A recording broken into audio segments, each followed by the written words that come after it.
combien de personnes ont réellement de bonnes relations avec leur belle-mère? Je me suis souvent posé la question, étant donné ma relation tumultueuse avec ma belle-mère Marie. Ne vous méprenez pas, je n'ai jamais détesté Marie. En fait, j'ai toujours voulu m'entendre avec elle. Mais dès le début de notre mariage, Marie a déformé mes intentions. Mon mari et moi nous sommes mariés il y a 4 ans. Nous nous sommes rencontrés grâce à des amis communs et nous sommes, tout de suite, bien entendus. Nous avons commencé à sortir ensemble le jour de notre 3e anniversaire et il m'a demandé en mariage. Il n'est pas très bavard, mais il a toujours été gentil et apaisant. Un vrai roc pour moi. Alors quand il m'a demandé en mariage, je n'ai pas hésité. J'ai dit oui et nous nous sommes joyeusement mariés. En ce qui concerne mon beau-père et ma belle-mère, je n'avais jamais vraiment d'opinion sur eux. Pas joué. Lors des réunions de famille, nos conversations étaient toujours agréables, pas de remarques désobligeantes ou quoi que ce soit. Je pensais qu'on allait juste garder une distance saine et bien s'entendre. Puis est arrivé notre premier Noël après le mariage, et c'est là que les drames ont commencé. À l'époque, j'étais enceinte de notre fille. Bien que je ne montrais pas encore beaucoup, j'essayais de me ménager car c'était ma première grossesse. Mais quand nous sommes arrivés chez mes beaux-parents, pour les vacances, Mary m'a immédiatement mise au travail pour préparer le dîner de Noël. Mon mari est occupé à boire avec mon beau-père Bob et n'a pas remarqué comment j'étais traitée. Marie m'avait fait cuisiner, nettoyer et courir partout sans arrêt. Quand j'ai essayé de me reposer à cause du bébé, elle me disait « Qu'est-ce que tu fais assise là? Tu dois connaître ta place. Ce n'est pas parce que tu es enceinte que tu peux te la couler douce. » Elle me forçait à me remettre debout et continuait de me donner des ordres.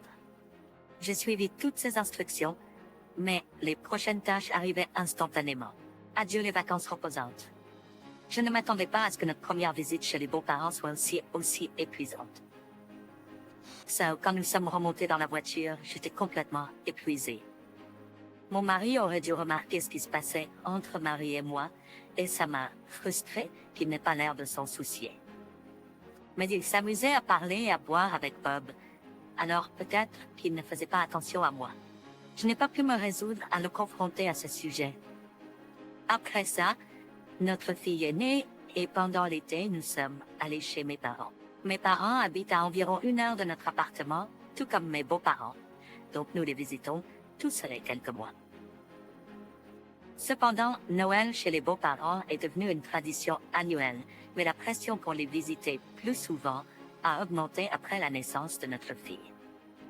Ça peut être simplement parce qu'ils veulent la voir, mais pour moi c'est une source de stress. À chaque fois que je vais chez les beaux-parents, je sais que je ne pourrai pas me détendre et que Marie aura toujours une tâche pour moi. Je savais très bien dans quoi je m'embarquais, et si ça ne tenait qu'à moi, je n'y serais pas allée. Mais ma fille était encore jeune, et je ne pouvais pas la laisser derrière moi. Mon mari, aussi ignorant que toujours, n'avait pas l'air de remarquer que Marie me rendait la vie misérable. Le seul qui semblait comprendre était Bob, mais il était pratiquement invisible chez les beaux-parents. Il n'a jamais rien dit à Marie. Marie le savait, donc elle ne m'a pas harcelée ouvertement quand mon mari était là. Mais si Bob était là, elle faisait des remarques sarcastiques. En plus de ça, elle me faisait préparer les repas et les servir uniquement à mon mari et à Bob en disant « nous mangerons plus tard ». Nous avons des tâches à faire. Ensuite, elle mangeait dans la cuisine ne laissant rien pour moi. Si une situation se présentait où nous devions tous nous asseoir à table, elle mangeait ma portion des plats d'accompagnement et disait « Emma, tu as dit que tu n'aimais pas ça. Tu te souviens avoir dit ça ?» Elle ne me donnait pas de plats d'accompagnement. Mon mari avait l'air vraiment surpris et disait « Oh, tu n'aimais pas ça ?» Je suis juste vraiment surprise. Marie se tournait vers lui et disait « Vois, tu dois faire attention. Emma est si difficile, ce qui est absurde. Je ne suis pas particulièrement difficile et je mange généralement ce qu'on me donne. » Mais gérer le harcèlement subtil de Marie avait commencé à être fatigant. Je n'avais réussi à manger un seul repas pendant un séjour de 2 nuits. De telles choses étaient courantes. C'était devenu si routinier que j'avais commencé à apporter mes propres collations d'urgence, comme du pain sucré et des biscuits, chaque fois que j'allais chez mes beaux-parents. Je les mangeais simplement dans la cuisine après, puisque aucun repas n'était préparé pour moi de toute façon. En voyant ça, Mary disait, « N'est-ce pas un peu exagéré d'apporter ta propre nourriture? Une belle fille ne devrait-elle pas faire preuve de retenue? » Elle se moquait de moi, mais à ce moment-là, j'avais appris à l'ignorer dans une certaine mesure. Bien sûr, ça m'irritait toujours, mais je ne me sentais plus comme un échec en tant que belle fille. Et cela a continué pendant plusieurs années après la naissance de ma fille, et à la 5e année de notre mariage, j'étais enceinte de notre 2e enfant. Nous sommes allés chez mes beaux-parents pour Noël cette année-là, comme c'est la coutume, mais pour une raison quelconque, mon mari agissait un peu étrangement cette fois-ci. Dès notre arrivée chez mes beaux-parents, Mary était sur mon dos comme d'habitude. Emma, peux-tu m'aider avec le dîner de Noël? C'est ce qu'on m'a dit, sachant que aider signifiait vraiment tout faire moi-même. J'ai simplement d'accord. Et c'est alors que mon mari, qui commence habituellement à boire avec Bob tout de suite, semblait avoir écouté notre conversation. Non, Emma peut s'asseoir, maman. Emma est enceinte de notre 2e enfant, a-t-il gentiment dit. Même ainsi, quand j'ai essayé de parler, mon mari a brusquement dit « Assieds-toi simplement ». J'ai été choquée de le voir si furieux. Ce n'était pas comme son calme habituel.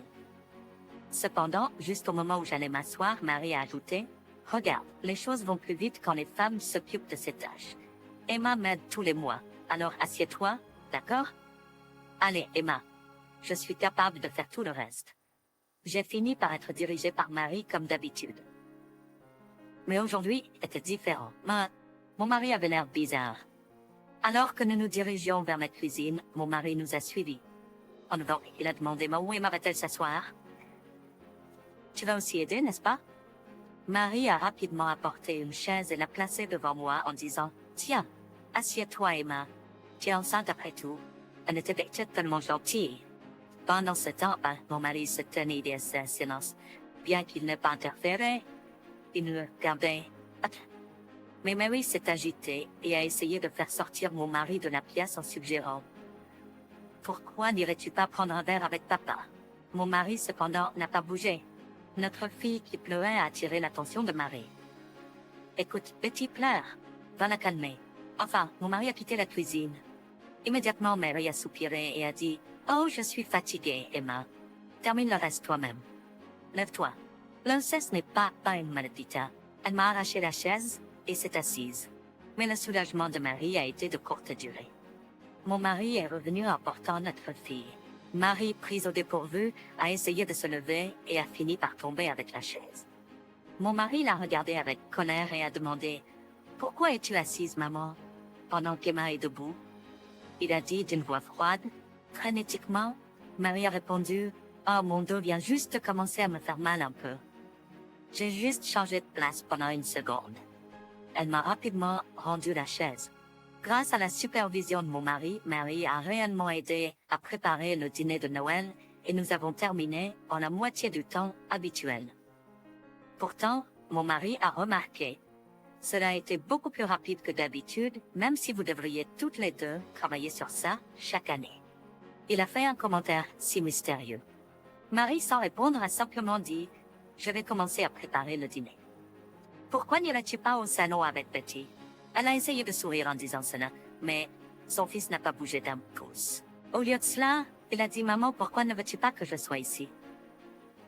Y a-t-il quelque chose que tu essaies de cacher? » Marie était clairement troublée, mais a réussi à balbutier « Non, pas vraiment. » Puis il a soupiré et a dit « Appelle-moi si tu as besoin de quelque chose et retournez au salon avec notre fille. » Une fois qu'il a confirmé qu'il était parti, Mary m'a lancé un regard noir. « As-tu dit quelque chose à John? » J'ai été tout aussi surprise. Je n'aurais jamais pensé que mon mari se comporterait ainsi. Agapienne dit « Je ne sais pas de quoi tu parles. » En soupirant, Mary a dit « Très bien, comme tu veux. Après le dîner, tu vas nettoyer l'étage. Tu connais la routine. Tu le fais tous les ans. » Après cette année-là, j'ai préparé le dîner. Et comme d'habitude, Mary a servi mon mari, Bob, et elle-même en premier. Mais aujourd'hui était différent. Mon mari a insisté que nous ne mangions pas avant qu'Emma nous rejoigne. Ting! Ah, le cranberry est tombé à l'eau. Donc nous avons tous fini par manger ensemble. Il n'arrêtait pas d'ajouter des plats d'accompagnement dans mon assiette. Emma, tu es enceinte. Tu dois bien manger, a-t-il dit. Habituellement, Mary me donnait moins de nourriture, supposant que je n'aimais pas certains plats, mais elle ne pouvait pas intervenir cette fois-ci. Emma, es-tu sûre d'aimer ça? Tu n'as pas te forcer à manger. Elle a essayé de me prendre le plat des mains. Non. Et maman se donne. C'est mieux pour le bébé si elle n'a pas de préférence alimentaire, a dit mon mari. Donc Marie n'a rien pu dire de plus. Après ça, le dîner allait tout de suite. Mais cette fois, Marie a intervenu. Je vais le faire aujourd'hui, Emma. Tu restes assise, il m'a pris la vaisselle des mains et est parti vers la cuisine. Voyant cela, Marie a chuchoté. Laissez John faire ça, tu es une belle fille ratée. Va nettoyer l'étage. C'est ce qu'elle m'a dit à voix basse. Autant que je ne voulais pas partager un espace avec Marie, j'allais monter à l'étage quand mon mari m'a arrêté.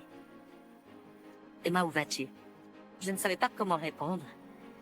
Et avant que je puisse dire quoi que ce soit, il m'a sérieusement demandé « Est-ce que maman t'a demandé de faire quelque chose ?» Ah non, avant que je puisse en dire plus, il a pris ma main et m'a ramené au salon. Il avait l'air plus en colère que je ne l'avais jamais vu. Puis, dans ma réabode, il a commencé. J'ai mal compris parce qu'Emma n'a rien dit. Je pensais qu'elle s'entendait bien avec maman. Marie avait l'air choquée par ces mots. Qu'est-ce que tu as fait à Emma, maman? A-t-il demandé, l'air confus. Marie a répondu, qu'en-vous? Emma et moi nous entendons très bien, n'est-ce pas, Emma? Elle m'a regardé, cherchant un accord. Emma, tant que je puis se l'avouer, mon mari a parlé à nouveau. Chaque fois que nous revenons de visiter ici, j'ai remarqué qu'Emma regardait vers le bas. J'étais inquiète, mais je n'ai pas insisté, car tu semblais toujours joyeuse, maman. Je n'ai pas harcelé Emma, n'est-ce pas? Le visage de Mary a rougi de colère. Je n'ai rien fait de tel. Emma, as-tu dit quelque chose d'inutile? Elle s'est précipitée sur moi, mais mon mari est intervenu. Assez. Moïste. J'ai toujours été bien traitée par les parents d'Emma, donc j'ai supposé que tu étais gentille avec elle aussi, maman. Mais Emma a l'air malheureuse à chaque fois que nous revenons ici. Il est vrai que le fait d'être chez mes parents peut la mettre un peu mal à l'aise, mais cela va dans les deux sens. Pourtant, je ne me suis jamais sentie malheureuse quand je suis chez ses parents. Ce sont vraiment de bonnes personnes. Les yeux de mon mari étaient remplis de larmes. En le voyant ainsi, je n'ai pas pu m'empêcher de pleurer aussi. Mon mari a regardé Marie, qui était visiblement mal à l'aise, et a dit « Maman, peux-tu vraiment faire face aux parents d'Emma comme ça? Peux-tu honnêtement dire que tu traites bien Emma ?» À ce moment-là, Bob s'est levé et s'est excusé auprès de nous. « Je suis désolée, Emma. J'ai aussi remarqué que Mary avait été distante avec toi, mais je n'ai rien dit. Je suis également responsable. Je suis vraiment désolée. Non, mais c'est quoi tu cet homme, Adolphe? Maman, tu devrais aussi t'excuser auprès d'Emma. Bien que s'excuser ne résoudra pas tout, c'est un début. Mais Mary ne m'a même pas regardé, encore moins présenté ses excuses. En voyant cela, mon mari a soupiré profondément et a dit « Si c'est ça que ça va se passer, maman. Nous ne reviendrons plus jamais dans cette maison. » Marie avait l'air choquée. C'est pas juste, n'est-ce pas? Elle a plaidé. En l'ignorant, mon mari a commencé à emballer les affaires. Marie s'est mise à pleurer incontrôlablement, mais personne, pas même Bob, ne l'a réconfortée. « Allons-y, Emma, a dit mon mari en prenant notre fille et en m'appelant. Marie s'est effondrée par terre en pleurant et Bob est resté assis là, la tête baissée. Dans cette atmosphère gênante, nous avons quitté la maison de mes beaux-parents. Depuis lors, Mary a essayé d'appeler mon mari plusieurs fois, mais il a bloqué son numéro. Il a coupé tous les liens avec la maison de ses parents et n'y est pas retourné. À la place, nous avons rendu visite à mes parents plus fréquemment. Au début, mes parents étaient perplexes face à nos visites plus fréquentes, mais ils nous ont toujours accueillis chaleureusement. Mon mari dit souvent que les parents d'Emma sont des gens vraiment merveilleux. Je pense qu'il se sent coupable pour les moments difficiles que j'ai endurés chez ses parents, mais je ne m'en préoccupe plus. Je n'ai plus de stress maintenant que nous avons arrêté d'y aller. En fin de compte, Je dois mon bonheur actuel aux actions de mon mari à l'époque. Je suis vraiment reconnaissante. Désormais, je veux créer de nombreux souvenirs heureux avec mon mari, notre fille et mes parents, et continuer à marcher sur un chemin heureux dans la vie.